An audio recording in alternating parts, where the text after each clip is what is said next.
Bom dia, meus irmãos, minhas irmãs, como vocês estão aí, guerreiros e guerreiras do Senhor, amém? Minha gente, hoje eu trouxe uma palavra espetacular da parte de Deus para a sua vida, amém? E você aí, meu irmão, que é novo ou que já está aqui no canal, amém? Se inscreve, deixa o like e vamos levar a mensagem de Deus e compartilha esse vídeo para milhares e milhares de pessoas, amém? Hoje, meu irmão, eu quero falar sobre os três adversários que Deus se levantou para ser contra Salomão, amém? Então é essa mensagem que eu vou trazer hoje para nós, para nossa meditação. E antes de começar o vídeo, abra o seu coração no seu e deixe que ele repose, amém? Que ele tem grandes planos na tua vida. Vamos para a palavra? Gente, abra sua Bíblia lá em 1 Reis, capítulo 11, versículo 14 até o versículo 16, amém? 1 Reis, capítulo 11, versículo 14 até o versículo capítulo 11, versículo 14 até o versículo 16, que diz assim, olha: Levantou, pois, o Senhor a Salomão um adversário, Hadade, o Edomeu.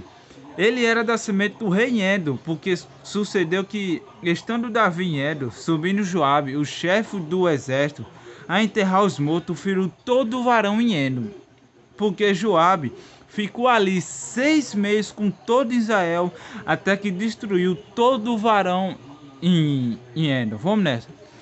O primeiro adversário que Jesus levantou contra Salomão se chama Hadade. Hadade, ele habitava ali pelo Endo, pela aquela cidade ali. E quando, antes de Salomão a reinar, existiu seu pai, que era chamado Davi. Então Davi e Joabe, o comandante do exército de Israel, subiu para enterrar, os defuntos que havia por ali. E passou ali 6 meses ali. Então destruiu completamente todo o povo ali de Edom, deixando nada. Só Hadade que conseguiu fugir.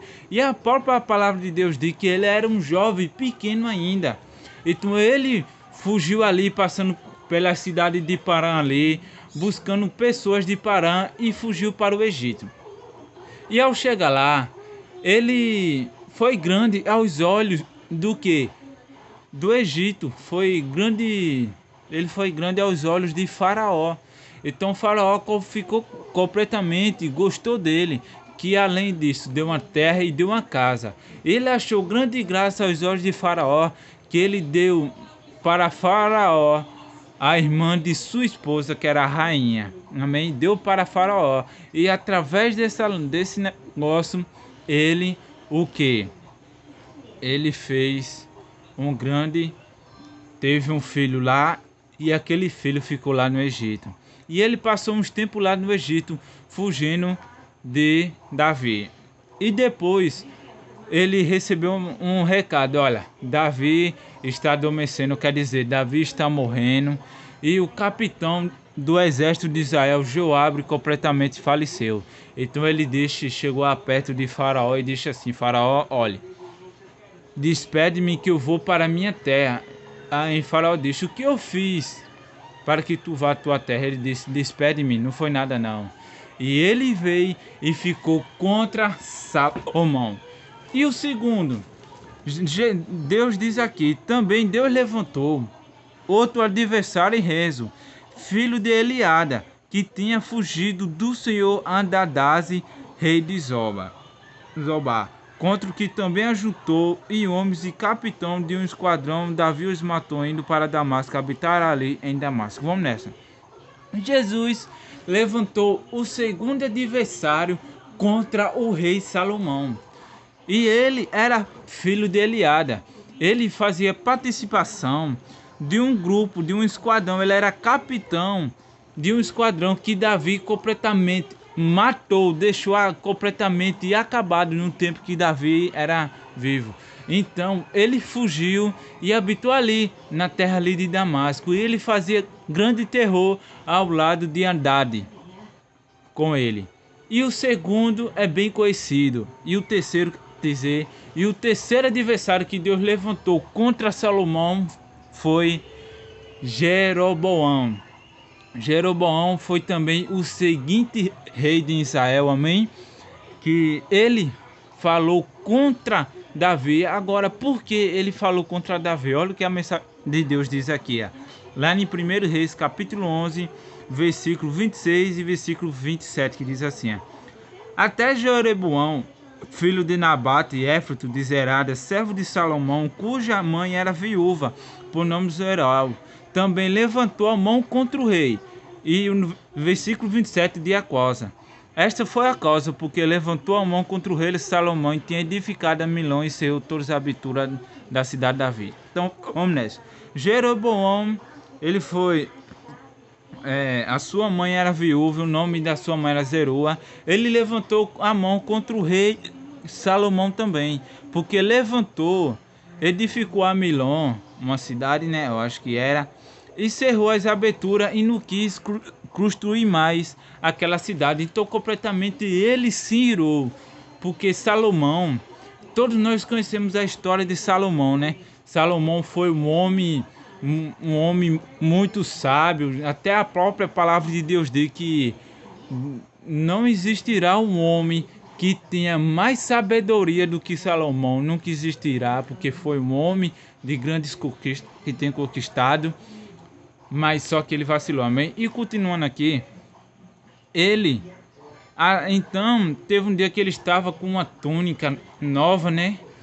Ele estava passando, viu o profeta Aias.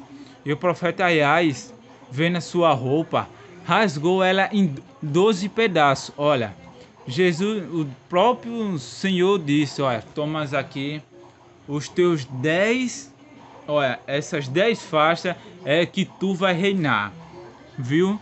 E eu vou dar uma só para o rei Salomão, para que a estrela de Davi ainda, seu pai, venha brilhar aos meus olhos. Porque Salomão foi contra os princípios do Senhor. Ou quer dizer, o rei Salomão, com toda a sua sabedoria, com todo o seu entendimento, se prostrou diante de outros deuses. Até aqui diz aqui, ó, ele se curvou a Astarode, deusa dos Sidônios, Quemos, deus dos Moabitas, Mico, deus dos filhos de Am, e andaram pelo seu caminho, fazendo o quê? O que lhe agradava, porque o rei Salomão, de toda a sua sabedoria, de todo o seu entendimento, mesmo assim ele errou e caiu no pecado e se curvou perante outros deuses. Eu quero dizer, a sua fé ficou completamente fria e de pouco a pouco ele saiu desviando do caminho de Deus. E através disso Jesus passou, o próprio Deus deu o que? O seu trono para outra pessoa, amém? E depois Salomão ficou sabendo disso, que o rei de Jeroboão, o profeta Aias, que disse que o rei Jeroboão ia tomar de conta do seu lugar, ele foi até esse menino jovem para tentar matá-lo, mas só que ele fugiu para o Egito e ele só voltou no Egito para Israel depois que disse que ouviu que Salomão faleceu. Então ele voltou e ficou no lugar de Salomão, amém? Até o profeta Aias disse para Jeroboão, disse assim, olha, agora siga os estatutos do Senhor, seja obediente à palavra do Senhor e saiba, tudo que Deus tem para você é muito mais melhor. Não deixe nada disso atingir você, não deixe nada embaraçar, viu? Tenha cuidado, que Deus é amor, mas ele é espinho também. Você vai ficar no lugar de Salomão, mas tenha cuidado, ande nos princípios do Senhor. E Salomão só vai ficar com o reino para que a estrela de Davi, o seu pai, venha brilhar aos olhos de Deus. Eu quero dizer, Deus amava muito Davi. E Deus perseguia Salomão por causa da sua desobediência. Às vezes, minha gente, Deus coloca coisas na nossa vida para que a gente venha lembrar da nossa fé em Cristo Jesus. Às vezes a gente pede tanto a Deus, Deus dá, aí a gente se esquece esquece do abençoador e só quer saber da benção. E às vezes Deus coloca os momentos difíceis em nossa vida para que a gente venha lembrar de Deus. Porque se não existisse momentos de dificuldade, momentos de dores, momentos de aflição, não tinha como ninguém se curvar a Deus, porque é diante do problema que os outros falam: meu Deus, eu preciso de ajuda, meu Pai, porque eu estou aqui. Mas adore a Ele, meu irmão, e seja obediente a qualquer custo. Uma coisa é fato, que ama a Deus de verdade vai fazer de tudo para agradar os olhos de Deus. Então não desaparta, seja obediente a Deus. Saiba que Deus é amor, mas também é o Espírito também, e Ele irá te cobrar, viu? O que você está fazendo, o que você está planejando, Ele vai cobrar. Um dele está voltando. E saiba que ninguém poderá te livrar da mão de Deus, amém? Ele está voltando, meu irmão. E tudo que Ele pediu a você, se você tiver cumprido, parabéns. Se você andou nos estatutos do Senhor e tudo mais. Mas se você não andou, meu irmão, infelizmente eu tenho que te dizer, a cobrança vai ser feita. E tu adora esse Deus quanto antes, não abandona Ele, porque Ele levanta muitas das vezes momentos difíceis para a nossa vida para testar a sua fé. Não esquece desse Deus Todo-Poderoso, não. Não só recebe a benção e deixa esse Deus de lado, não. Não se curva, não faz doutrina, não se curva perante outros deuses, que saiba que Deus é único, Deus é perfeito e nada passa desapercebido dos seus olhos. Foi por causa da desobediência do rei Salomão que Deus levantou 3 adversários para acabar com com seu reino. Tenha cuidado, meu irmão, com seus colegas, do que você fala, e pegue firme com Deus. Porque Deus coloca as dificuldades na nossa vida para testar só nossa fé. Tenha cuidado, sempre atento aos olhos deles, amém? Amém, pessoal? Então essa palavra que eu trouxe para você hoje, compartilhe e leve a mensagem de Deus para milhares de pessoas, amém? Deus abençoe, pessoal.